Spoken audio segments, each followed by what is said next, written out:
Hey y'all, welcome back, not for another hunting ammo ballistics gel test, but today we're going to be doing Q&A video number 2. If my voice is a little bit raspy, I've been sick for like a week, getting over it now so I can finally film this video. We'll try to make it through, but if you haven't seen Q&A video number 1, go back and watch that. I posted that a couple of weeks ago. We're going to be covering almost all new questions today. There may be a little bit of overlap, but go back and watch that one if you haven't. And once again, thanks so much for the support. Got tons of questions. I've got them organized into the same 4 categories as before: ammo tests, guns and ammo, hunting, and then just some other stuff. And we got some good stuff in every category, so you're going to want to watch all the way through. And before we get going, I want to cover channel memberships. If you want early access to videos, join my channel memberships as a range boss and you'll get early access to my ammo test videos and any other videos that I post. Just want to cover that real quick. It's super duper affordable and gives both of us a huge benefit. It helps me keep making videos and you get early access to videos as I post them. So it's a win-win. And there'll be a link for that in the video description and in the pinned comment. And then also real quick before we jump into the questions, I'm planning for this video to go live on August 27th. So about a week before Labor Day. Go to my website, masonleather.com, if you would want some handmade leather gear, handmade by me just for you. I'm having a huge Labor Day sale. It is on right now through Labor Day. So go to the website. I'll put the link here on the screen. You can't click the screen or whatever, but that's the website, masonleather.com. There's going to be a link in the video description and the pinned comment. Huge Labor Day sale. Plenty of time for deer season. If you want something, now is the time. So head on over and get something. All right, let's jump into the questions. And if you see me looking down right here, I've got my laptop down right here. I can read off all the questions nice and easy. So let's go ahead and get into it. First, we're going to cover the category ammo tests. This is probably, it's tied for guns and ammo with the most questions. First question, any plans to test 165 grain Sierra Game Kings in 308? What about 7 mag and 7mm odd 8? So Sierra has come out with a factory line of ammo. I've already filmed some of them, and I'm actually pretty sure that I've already done the 165 grain Sierra Game King load in the 308.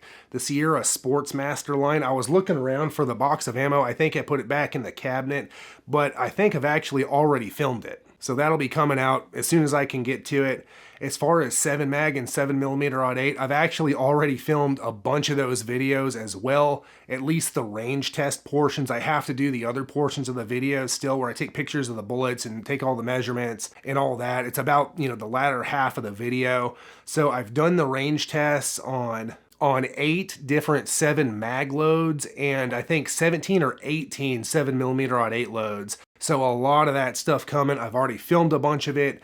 It's just a matter of filming the rest of the videos, editing them, and getting them out. And also, going into September, I'm going to be kicking up the amount of videos I publish per week from 2 to 3. Because I know we're getting into hunting season. People want to see their ammo tested. I'm trying to get to as many as I can.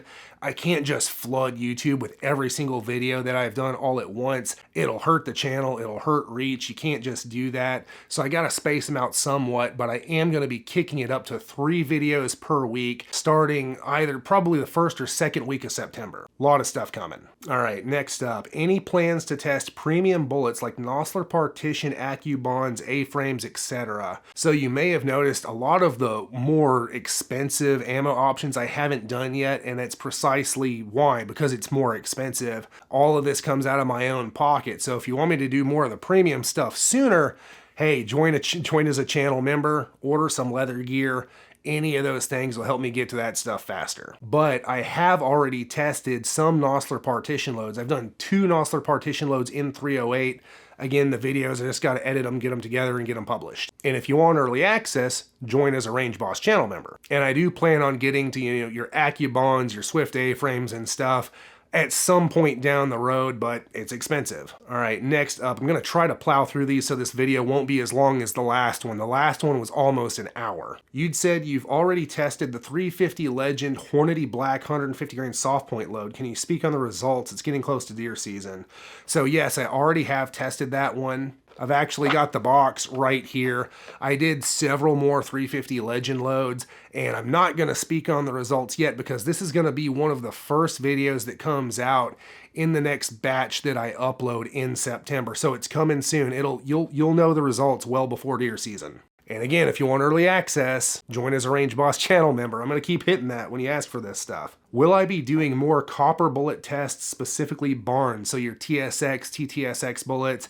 Answer, yes, of course, I'm going to do all of them, and I've already done a bunch. I've done a bunch of your 308 Winchester Barnes X stuff. I've actually filmed some 7 Mag Barnes X, some 300 Win Mag Barnes X. It's all coming. What has been the most disappointing bullet across cartridges thus far? Okay, so I'm going to cover something that I haven't specifically said in my ammo test videos thus far because I thought it was sort of understood, but I guess not based on some recent comments. And this isn't going to your question, it's just based on some other comments that I've had in some videos. So before I answer that, I want to tell you what I'm looking for in my ammo evaluations. How am I actually looking at the results? So there are certain objective things that can be measured, certain things that are a little bit more or a little bit less objective, and then some things that are just, conjecture. And I try to keep my evaluation as objective as possible. And so the main things that I'm looking for when I say if a bullet or load was a success or a failure, if we're just going to talk about success or failure, is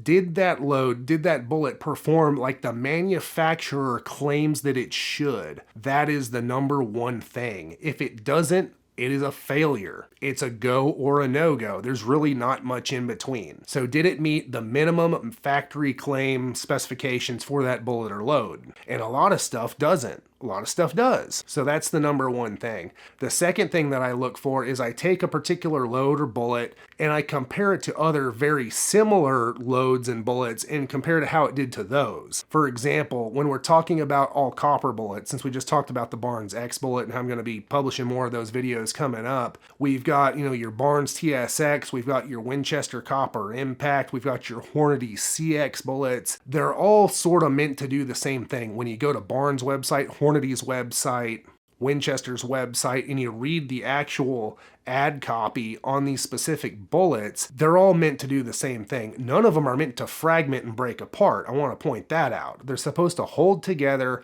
expand out, and punch through deep. That's what they're all supposed to do. At least as of the recording of this video. That's what the manufacturers claim. So I'll compare, do they do that? And then how do they perform against each other? That's what I look for. It's as objective as you can get. And so now I can go back to the question, what has been the most disappointing bullet across cartridges thus far? So bullet. And it's really kind of tied between two things. And that is the Hornady ELDX, because when you flip around the box and you look at what it's supposed to do, there's pictures. There's pictures of the bullet and how they're supposed to look and expand and perform at certain impact velocities. A lot of times they don't do that. So that's number one. And then basically tied for it, and maybe even worse, is the Winchester Deer Season XP. Because depending on the caliber, these things could run the gamut. They blow up into a million pieces. They don't expand at all. Some of them perform perfectly. You never know what you're going to get, at least based on my own tests, and that's all I can go off of. So it's tied between those two. Will I be doing any more 9.3x62 Mauser ammo tests? So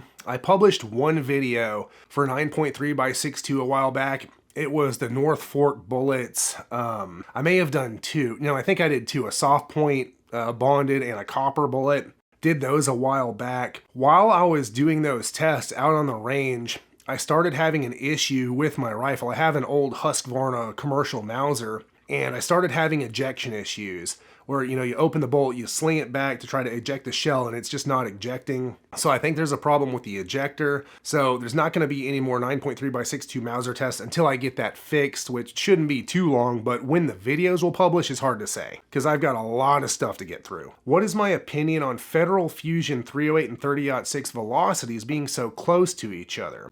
So I'm assuming, without going back and looking at my own videos or looking up my own data, based on your question, that the velocities for the same bullet weights in 308 versus 30-06 were pretty darn similar. And what do I think about that? Well, I think 308 and 30-06 are pretty darn similar as a whole, unless you're hand loading, where you can really kind of crank the 30-06 up to another level, at least to a point. The factory loads aren't all that different. the deer on the other end ain't gonna know the difference. But I think the biggest difference is on my 308 tests, all my 308 tests so far, I've been using a suppressor in my tests, which does boost the velocity just a little bit as compared to just the raw barrel. And that does boost the velocity just a little bit. It's not enough to where the deer's gonna notice once again, but it's gonna get it a hair closer to what the 30-06 might be, assuming the 30-06 is gonna go a little faster for the same bullet weight and the same load. So you could chalk it up to that a little bit. But it's only like, I don't know, 30 to 60 feet per second max. In the grand scheme of things, it's kind of irrelevant.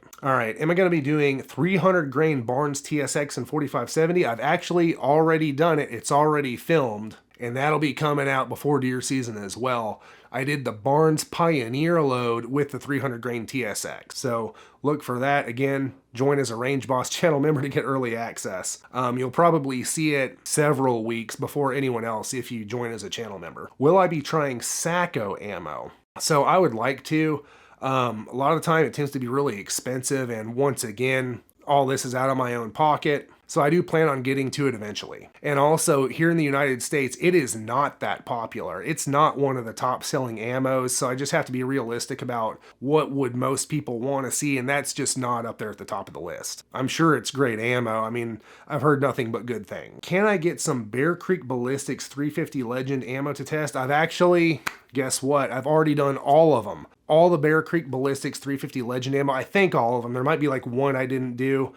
But I got them. I got them all right here. I got 3 of them. I got the 140 grain at 2,600 feet per second with the rounded tip. I got the 140 grain at 2,600 feet per second with the pointed tip. And I got the 160 grain at 2,325 feet per second with the rounded tip. So this one, and that one. So I've done them all. And guess what? Join as a channel member to get early access to these videos. Those are gonna be in the first next batch that I edit together. So they're coming. And I also did one of their 450 Bushmaster loads as well, which was a freaking sledgehammer. Any Lehigh controlled chaos rounds coming one day eventually. It's not at the top of my list for a lot of reasons, but I'll be doing them. Will I be doing the 130 grain Barnes TTSX load in 308? It's already done, already filmed, just got to get it edited up. Once again, channel member, you can get it for early access or get early access to it. I mean, I got so many questions like that, I'm going to hit that every time. What are the next calibers I plan to test ammo for? So right now I'm sitting on a backlog of almost 100 videos that I have to complete and then edit together. So I've already done the ones that we're going to be seeing for the foreseeable future. And those calibers are, I've got a good pile of 243 Winchester coming. I've got a ton of 308 Winchester, a ton of 308. There's more 30-30 Winchester in there. There's more 45-70. There is a ton of 7mm Odd 8. And there's also a bunch of 7mm Remington mag and 300 Win mag. Oh, and also the 350 Legend. So all those are already on the way. I've got to finish the last half of each one of the videos, but that's what's coming next. And then also down the line, we're going to have a lot more 270 Winchester, a lot more 30-06. I've already got the stuff on hand. Tons of 357 Magnum out of a rifle and a revolver. Stay subscribed to the channel and become a channel member and you'll see it all before anyone else. It's a lot of work, but we're going to get to all of them. All right, so that completes the ammo tests questions, at least how I categorized it. Now we're moving on to just guns and ammo. So it doesn't necessarily pertain to my ammo testing, but just general guns and ammo questions, a little bit more open-ended. So the first one is, what is the most overrated and underrated ammo and overrated and underrated cartridge in my opinion? So I'm just gonna hit it. The most overrated ammo I think is Hornady Precision Hunter for obvious reasons. That's just my opinion, don't shoot the messenger. And also Winchester Deer Season XP because of how inconsistent the performance is. And what is the most underrated ammo? Well, I think probably the most underrated ammo, it's tough to come up with one that's really underrated, but if I had to pick something, it might be Norma Whitetail. Because it's a little bit lesser known, more people are catching on to it. It's a budget option, but every one of them, I believe every one of them that I've tried has performed really, really well. On par with or better than comparable American brands. So for underrated ammo, I'm gonna go with Norma Whitetail. And I've got more of those coming up too. And then for overrated and underrated cartridge, overrated, that's really hard to say. I mean, everything will get the job done, you know what I mean? So I honestly can't come up with an overrated cartridge. I mean, we're all going to have our particular tastes, but as far as an underrated cartridge, and I touched on this in the Q&A, the first Q&A video I did, man, I think 350 Legend. I think it's been, number one, it's been a commercial success. It has taken off. People have adopted it. It is in use, and I don't think it's going anywhere. You know, there's new cartridges that come out all the time. Some of them are around for a couple of years and they fizzle out. Some of them wind up having just sort of like cult followings and that's it. And every once in a while, you'll get a new cartridge that comes along that kind of gains some good support and keeps on going. You know, some good examples of that right now are the 6.5 Creedmoor, love it or hate it. It's a commercial success. And also, I think 350 Legend has filled a niche and people are picking up on it. So I'm going to go with 350 Legend for underrated. Do I reload 4570? Well, I did a few videos a while back where they were all reloaded cartridges because it was just component bullets. So I do occasionally, and I will be doing more videos of reloaded bullets in the future. What I plan on doing, especially with 4570, since it's so popular for reloaders, is I'm going to take some of your popular bullets that you might not be able to get in factory ammo, and I'm going to load up different power levels, you know, in 4570, since it's a cartridge that lends itself to that. Load sort of a trapdoor level, you know, a nice medium hunting load level, and then hot with the same bullets, and then compare them all to each other. So I think that'll be really cool whenever I get to that. What is the best gun shop in East Texas? I really don't know. I don't frequent any of the gun shops in East Texas. There's one that I stop by every once in a while in downtown Tyler that's pretty cool. They've got some neat stuff sometimes. I don't remember the name of it. Wish I had a better answer for you. I can't really say. My personal favorite gun shop, if we're just sticking straight to just, you know, old school mom and pop type gun shops, is McClellan's in Dallas. That's where I go. They've been around forever, and hopefully they'll keep being around forever. So McClellan's in Dallas. I'm looking for a 4570. What brand would you recommend? And what is my own personal favorite lever action? So as far as what brand 4570 I would recommend, man, I'm real partial to Marlin. I really like the new Ruger made ones. I can't say anything bad about them. The old JM ones, of course, are incredible too. And I know people that have the Remlins and like them just fine. They weren't all lemons. A lot of them were good rifles. But if it were me, personally, I would go with one of the new Marlin 1895s, and it would be in whatever flavor you like. They got the Trapper, which is what I have. I like them, you know, short and compact and handy. And 4570 is one of those cartridges that aren't super sensitive to barrel length. Yeah, you'll gain a bit of velocity with a longer barrel, but it's not like a 270, it's not like a 243. You're not gonna lose nearly as much as with some of your other cartridges. You're more higher velocity stuff. So that's why I like the short, 16-inch Trapper. But if you want the SBL, you could go that way. And again, I think it has like an 18.5-inch barrel. I'm not totally sure. The SBL, though, is very shiny. So for a hunting rifle, I mean, take it for what you will. You might not like that. The Trapper is like a bead blasted finish, so it's a matte stainless finish. I really like it. You get that weatherproof toughness without the super mirror shine. And then you could also go, I think they have the GBL is what they're calling it, which is a little bit longer barrel. I think it's still like 19 point something, and it's got their laminated, brown wood stock if you want something a little more classic. But that's what I would go with. One of the new Marlins. The new Ruger made ones. I mean, can't say a bad thing about them. What is my own personal favorite lever action? Man, I gotta go with my dad's Winchester 94. It's a 1976 model. As the story goes, him and his brother and his other brother, I think, all got Winchester 94s the same year, way back in the day. And I have his now. And I've hunted with it for a long time. I've never killed a deer with it. I've killed a lot of wild hogs with it, but never a deer. I might try and bust it out this season. And so here it is, his Winchester 94, 1976. The camera's focused on my face. Hopefully you can see the rifle. There it is. I've got an old a Williams target sight on there. Man, it's not focusing on the gun. Anyway, you get the point. Makes it a lot more precise, especially at 50 to 100 yards, more so than the open sights, the factory standard ones. This is my favorite lever action for a lot of reasons. Got my Wild Hog cartridge cuff on there. I need to bust this thing out for deer this season. And that one's my favorite, for sentimental reasons more than anything else. But I just love a Winchester 94. I mean, they carry so nice. If I had to pick a Winchester 94 or a Marlin 336 for my favorite, I'm going to go Winchester 94. Now, objectively, I think the Marlin 336, we're talking 30-30s, is the better hunting rifle. They lend themselves much more to optics mounting and stuff. They're a little bit tighter, especially, a good one. But it's not all about that. And for me, Winchester 94. So along the same lines, do I like the new Ruger Marlins or the old JMs better? So I've got and I've had both, and honestly, I can't say that one is better than the other. I think the precision which with the new ones are being manufactured is of higher quality than the old JM ones. The old JMs were made on a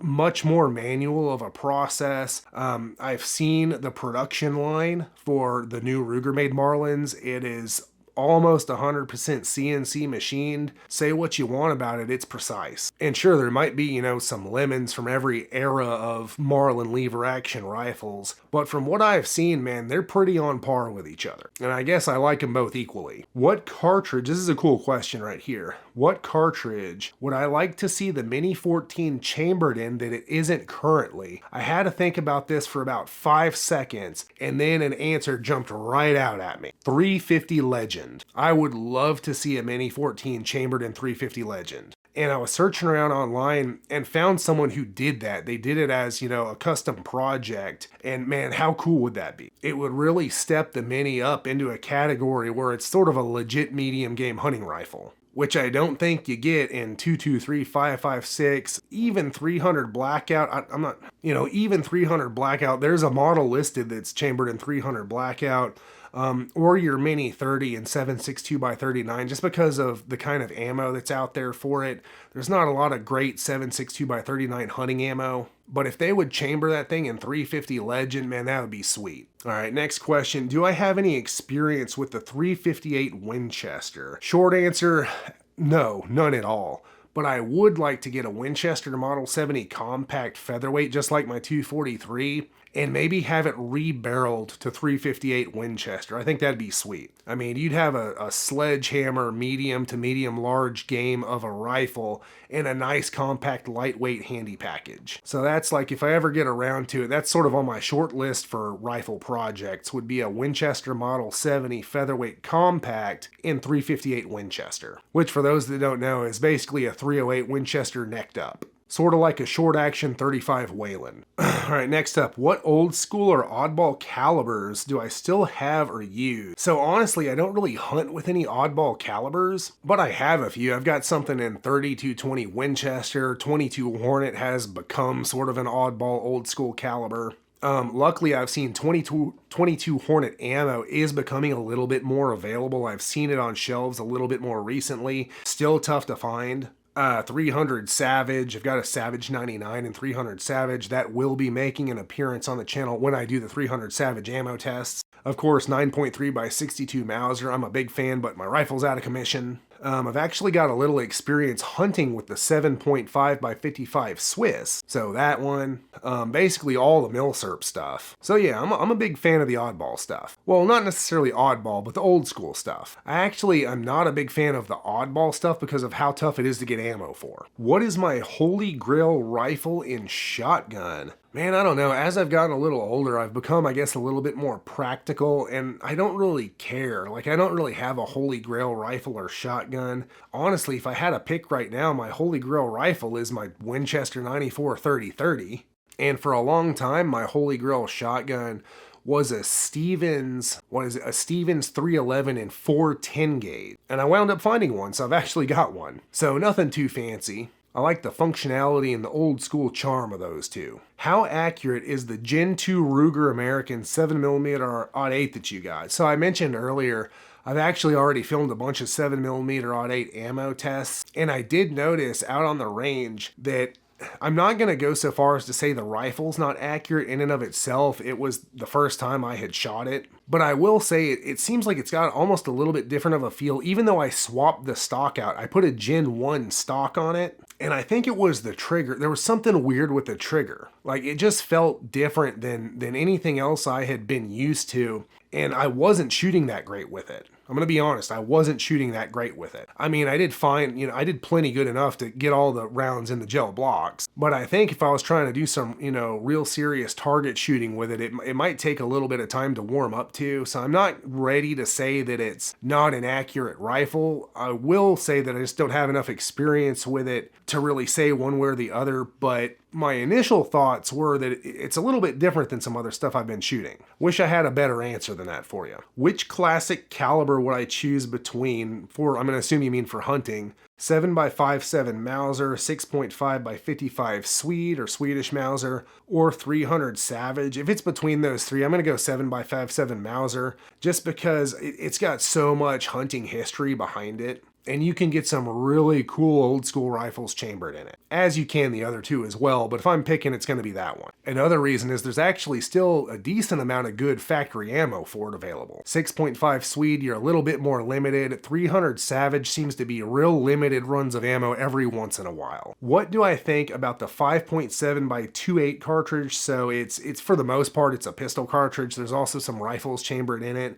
I don't think anything about it at all. Again, I wish I had a better answer for you, but I have zero experience with it. I think from an outside perspective, it has some very niche uses, but it hasn't become a mainstream success for a lot of reasons. I mean, it's a very, very niche cartridge. And now, a brief word from our sponsor. And check out my brand new website, masonoutdoors.com, or my Amazon storefront, where you can get all my favorite range gear and outdoor equipment. Everything you see I personally use and can recommend with confidence. And every purchase helps me bring you more YouTube videos. Links are in the video description and the pinned comment. Now, back to the video. All right, we're moving on to the hunting category of questions. So first question in that category, which shot do I prefer for whitetail? So sort of what angle? And you've got your classic broadside. I don't like a front-on shot if I can avoid it. My favorite shot, my preferred shot on whitetails is slightly quartering away, slightly to quartering away. You can tuck that bullet right in behind the shoulder and go right through the lungs, the heart, and everything, and hopefully exit out in front of the far side shoulder, not tear up a bunch of meat. And I think that comes from my bow hunting background, my traditional archery bow hunting background with a recurve bow. That is the shot you want, is quartering away, because you can tuck the arrow in between those ribs, not hit the shoulder blade, and get all the way into those vitals. And I think it holds true for gun hunting as well. What do I think about high fence properties and exotics hunting? So this is a big thing in Texas. I'm in Texas, and I think the stat is like 98% of the state is privately owned, and private hunting leases and private hunting ranches and big money hunts are a big, big, big thing here. I'm not involved in any of that. But as far as what I think about it, I think exotic hunting is a lot of fun. I mean, you can hunt almost anything in Texas. You don't have to go to Africa. You don't have to go to Australia. You don't have to go to Southeast Asia. I mean, if it's there, it's here too. I mean, with the exception of like elephant. But there are Cape buffalo in Texas. Now, you're going to pay a pretty penny to hunt those things, but they are here. I think the exotic hunting just provides a really neat opportunity. I'm in favor of it. And then as far as high fence properties, I think exotic hunting and high fence goes hand in hand, because I don't necessarily want the exotics, getting out any more than they have to, any more than, what am I trying to say? I'd like the exotics to be contained. So in that respect, I support high fence. If you're going to have exotics, I'd prefer you have a high fence. And then also, in Texas at least, a lot of these high fence ranches are so big that it's kind of irrelevant. I mean, we're talking about ranches in the thousands to tens of thousands and even hundreds of thousands of acres. So the fact that there's a high fence isn't that big of a thing. Now, that said, do I hunt on high fence ranches? The answer is no. But I'm not necessarily opposed to it. I'm also not going to go out of my way to do it. So take that for what you will. Any plans to film my hunt? So I think I touched on this in the first Q&A video, but I'll cover it here again. It got asked, I think, 2 or 3 times. The answer is no, and the reason is last season I tried to film a couple of my hunts. So for reasons we don't need to get into, last season I didn't get to hunt very much at all. I mean, it was like the first weekend of archery and then nothing until muzzleloader in January. I wasn't able to hunt almost all of deer season. And when I was able to, I did try to film some of it. And man, it was just such a pain. I don't like trying to film my hunts. It takes away from the experience. And when I'm out there hunting, I want to be out there hunting and not trying to make videos. And so no, I don't have any plans to film my hunts for YouTube purposes. I might do little vlogs like for my own, posterity's sake. But also, even if I did film them, if I put that stuff on YouTube, it's going to get demonetized, so I'm not going to do it.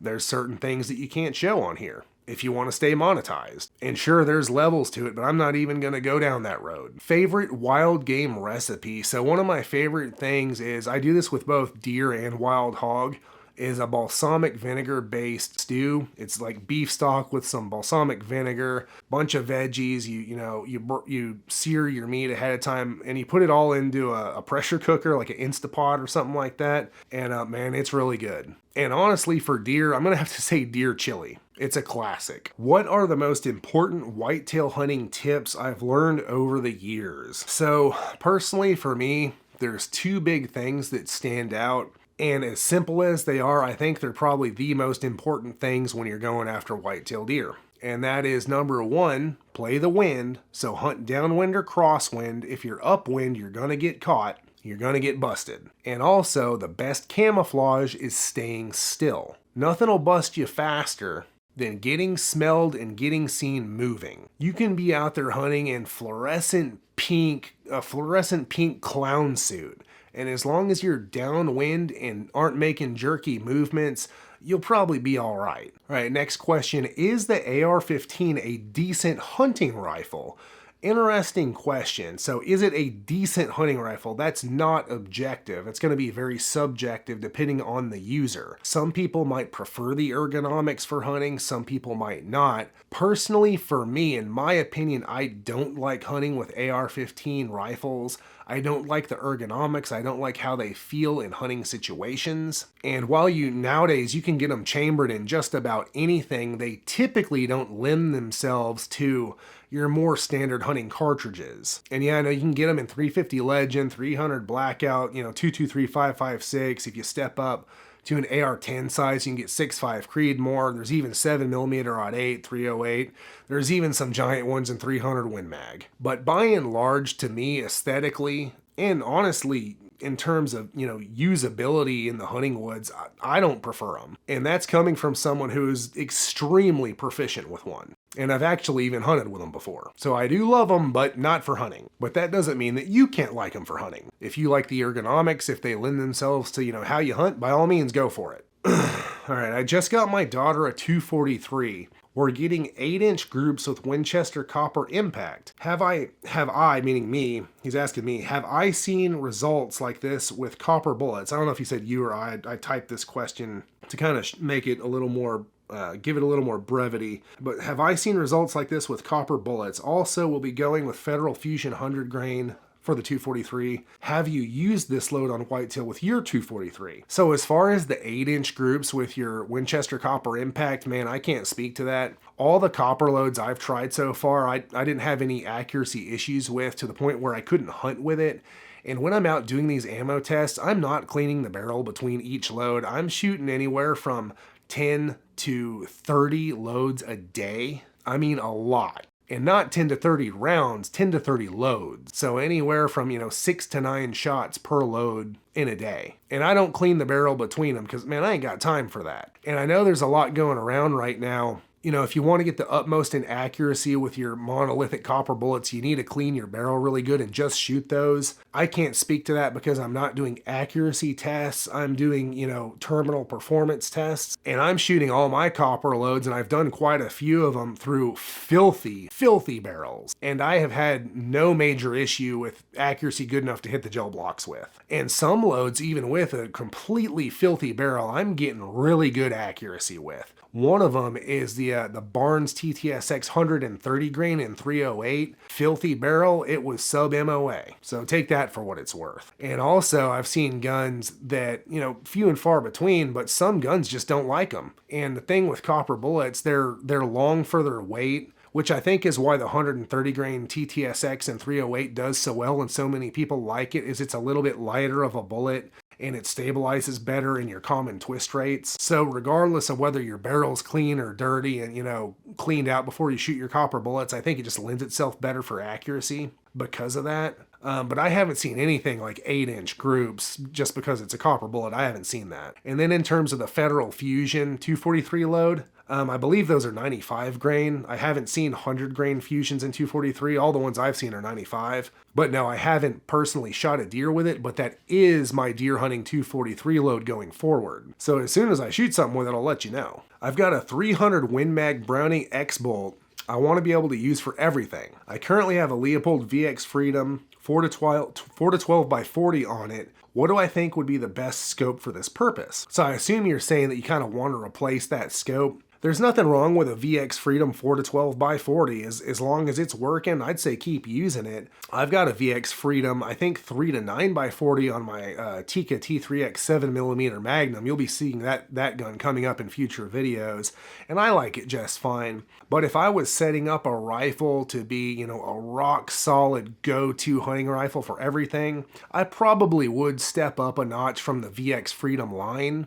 And I'd go with, man, honestly, if it were me, I think your magnification range is just fine for all kinds, pretty much any purpose you could use it for. I'd do a 4 to 12 by 40 or a 3 to 9 by 40 and just get a VX3 HD. And then just keep that thing mounted as low as you can get it. I've got several different VX3 HDs and different magnification ranges and, just different setups, and man, they're all really good. They're a little bit more expensive, but they're still in that range that you might call affordable by today's standards. Everything's getting really expensive, and I think there's still a good bang for the buck. But on the same token, hey, if your VX Freedom's still working, hey, it's working. I've got several VX Freedoms too, and I can't say a bad thing about them, especially for the price. Especially for the price that I got mine at, because I bought all mine years ago. Any fun hunting stories you'd like to share? So I thought of one in particular for this. I'm going to try and tell the story a little bit quick. I'm sure this video is getting long. So if you've been watching my videos, you know that my 243, it's a Winchester Model 70 Compact. And that rifle actually has a name. Not all my rifles have names, but this one does. And it's called Spike Driver. And I'll tell you how it got that name. So the first year that I used it was 2019. And I brought it out to deer camp. And I zeroed it on a cardboard box with a little Birchwood Casey sticky target on the side. Zeroed it at, I think, 50 yards just to get it, set up and ready to go so that I could hunt with it that weekend. And not but a couple hours after I zeroed it, less than 50 yards from where I zeroed it, I was sitting under this little oak tree on a little tri-leg stool. Out walks a spike buck right before dark, and I get a shot at about 10 yards on the ground. No blind, nothing. Being still and watching the wind, remember? And that was wild. Anyway, so that was the first deer that I took with that rifle, and it was a little spike buck. Well, the next year, and that was in December of the 2019 season. The next year, opening morning of the 2020 season, I got another spike buck with that same rifle at about 25 yards on the ground. And it was a crazy story, same kind of deal. I was sitting on a little tri-leg stool off to the side of a cut that goes through the woods. And every once in a while, I would real slow, not jerky, just real slow kind of glance back behind me because I was looking, the cut kind of made an L shape and I was at the corner.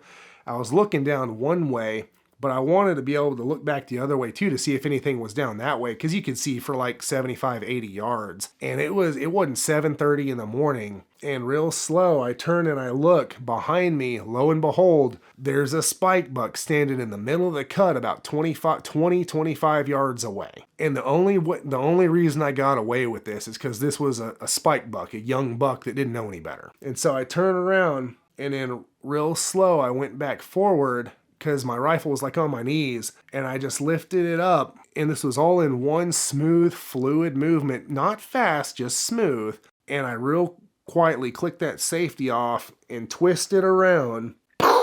And when I got twisted around, he was still standing right there like a moron. Hey, I'm not going to pass up on this. And so my second deer with that rifle was also a spike buck, and henceforth the rifle is called Spike Driver. And then 2 seasons later, I got a doe with it. Do I have any rifles or shotguns that are special to me and why? So I'd have to say the Winchester 94 I showed you earlier, it was my dad's first, real hunting rifle. his Savage 110 270 that he hunted with for most of his life, and also his 1187, his Remington 1187 12 gauge, just because they were his. Those are my favorites. And I'm sure you're picking up on it from the context. He's passed away. But I mean, he's like so many of us, he's why I got into hunting, and every time I go hunting, he's there with me. All right, in my opinion, what is the farthest practical distance for hunting? So this is a tough question to address, and it's going to differ for everybody. So I'm not going to put a number to it. I'll put a number to what I would keep myself limited to. And it's not so much because, whether you can or can't, or, have practice enough to be able to, hit the vitals on an animal at X distance. It's that, at what point is it really hunting anymore? And I guess that's for all of us to decide for ourselves. But personally for me, I don't want to take, even if I have the skill to do it, I don't want to take a shot on a game animal at some ludicrous distance, because as distance increases, the chance for errors and issues and a bad shot increase. They absolutely do objectively. You can't change that. So why do I want to introduce that chance into my hunting? And personally for me, I wouldn't get anything out of, here, let me juxtapose it, right? Let me juxtapose it. What I personally, this is just me, you may be different. Would I get more out of hitting that elk at 1,000 yards and hopefully killing it? Or would I get more out of getting closer to that elk and getting it at a much closer distance? And for me, it would be getting closer, making sure I can have the best shot possible, within reason. And there's a lot of people that, they'll say, where I hunt, you have to, the shots are long. And I understand terrains are different, different parts of the country and whatnot, and different animals, pronghorn, elk, mule deer out west. There's a lot of open area, but man, that doesn't really hold up, because traditional bow hunters hunting with longbows and recurves kill pronghorns and elk and mule deer and mountain goats and bighorn sheep and all that stuff every single year in those same places. And they do it from 20 yards and in. It's just a heck of a lot easier to take that super long range shot than to have to try to get super close. But for me, what's my farthest, practical distance where I would actually take a shot? I'd prefer 200 and in. Where I hunt, that's not really an issue. It's going to be sub 100 yards most of the time. The furthest shot that I've taken was somewhere between probably 350 and 400 yards on a coyote. I did hit it, I did kill it, but I wish it would have been closer. If I had to absolutely, put a needle in the max range where I would, want to shoot, I don't know.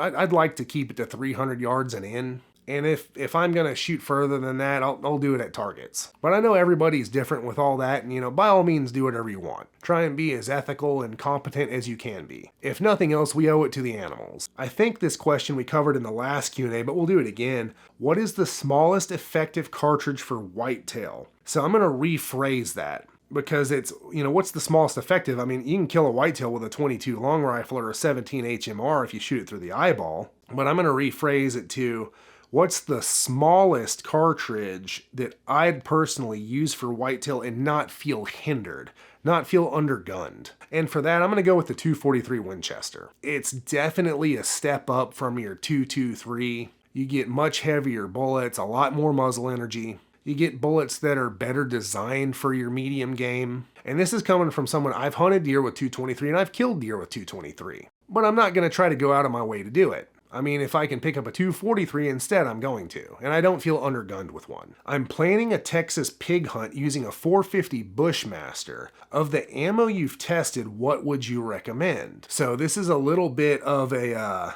preface to a video that's coming up, not too long, but I mentioned earlier that I have tried the Bear Creek Ballistics 450 Bushmaster load. I've got it right here. It is their 240 grain at 2590 feet per second. Right here.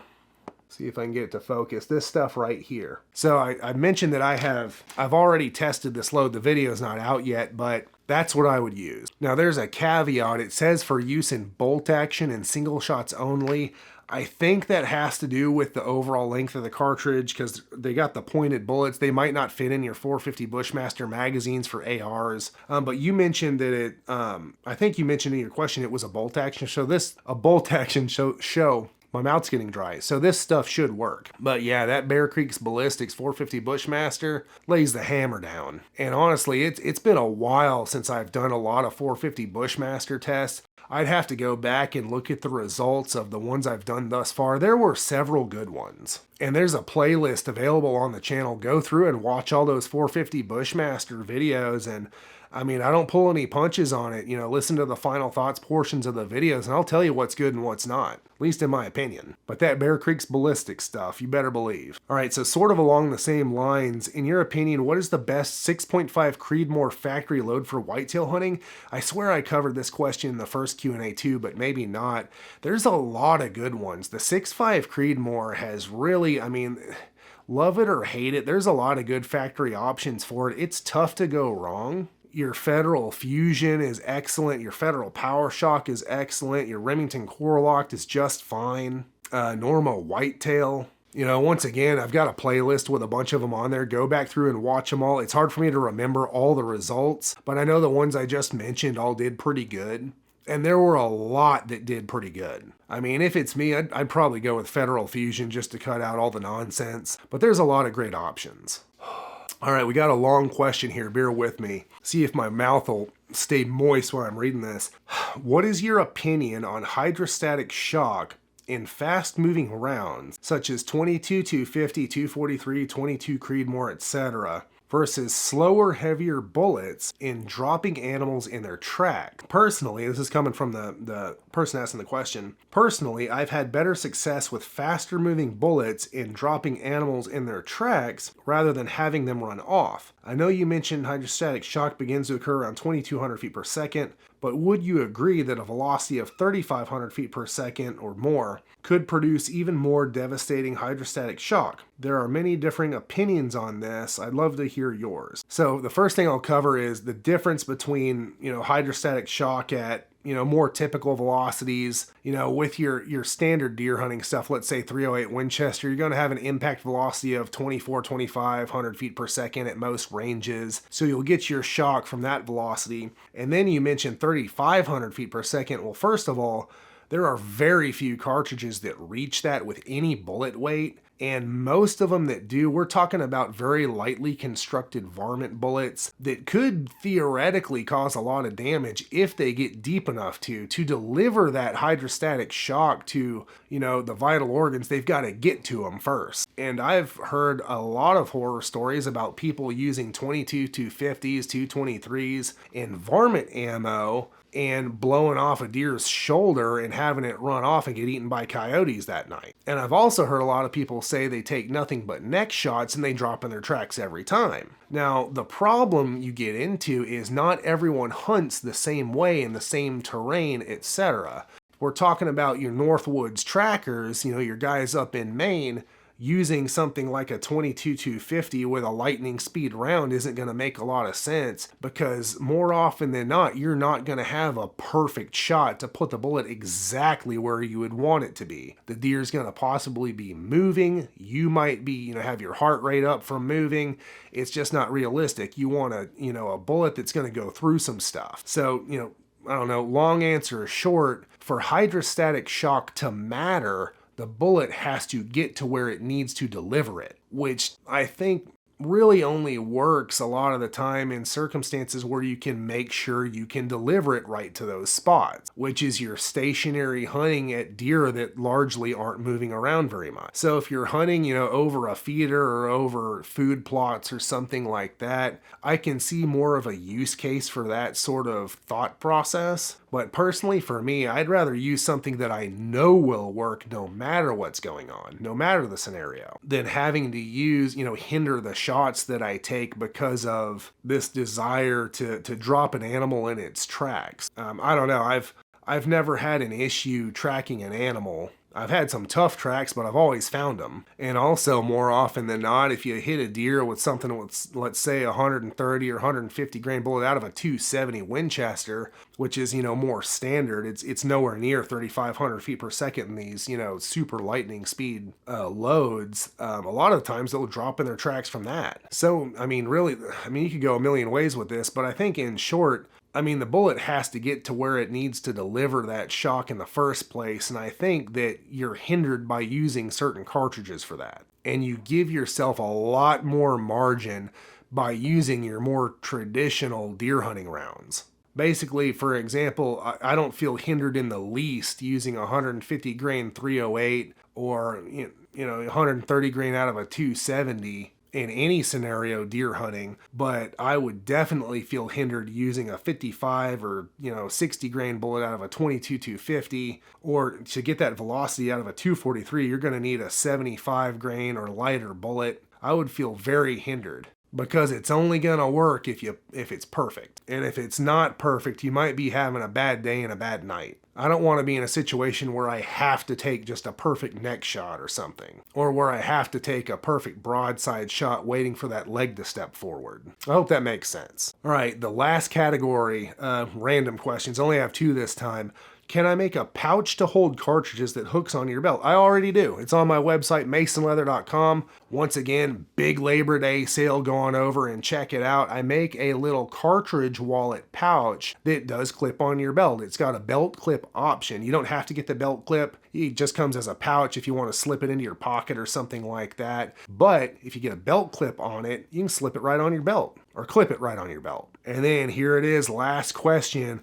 Is a hot dog an open-faced sandwich? My answer, no. It's not an open-faced sandwich because the bun folds over it. All right, y'all, so there it is. There was Q&A number 2. Remember, going over to my website, masonleather.com, if you're watching this video around when it came out for the big Labor Day sale. If you're watching this, months or years later or something, oh well, check out the website anyways. There might be something else going on. It's always a good time to get some handmade in USA leather. And once again, if you want early access to videos, become a channel member. The Range Boss level channel member will get you early access before anyone else can see it. So you'll be ahead of the curve. And then if you're looking for any other stuff, range gear and stuff like that, check out my other website, masonoutdoors.com.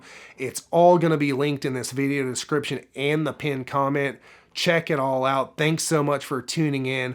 We'll do it again. I'll see you later. And check out my website, masonleather.com, and get yourself some leather gear handmade by me just for you. I've been handcrafting leather gear for hunters for over a decade, and I would love to make you something. And there are hundreds of reviews on my website, so you can see what real hunters have to say about their Mason leather gear. And also tons of photos showing all the customizable options, including name, initial, and caliber stamping, as well as wild game designs and more. Everything is handmade by me right here in the USA. I would love to be a part of your hunt through my leather gear. And it helps support this channel, so I can bring you more hunting ammo ballistics gel tests, and lots of other cool stuff in the future. The link will be in the video description and the pinned comment, or you can just type masonleather.com into your web browser, and click one of these cards for more hunting ammo ballistics gel tests.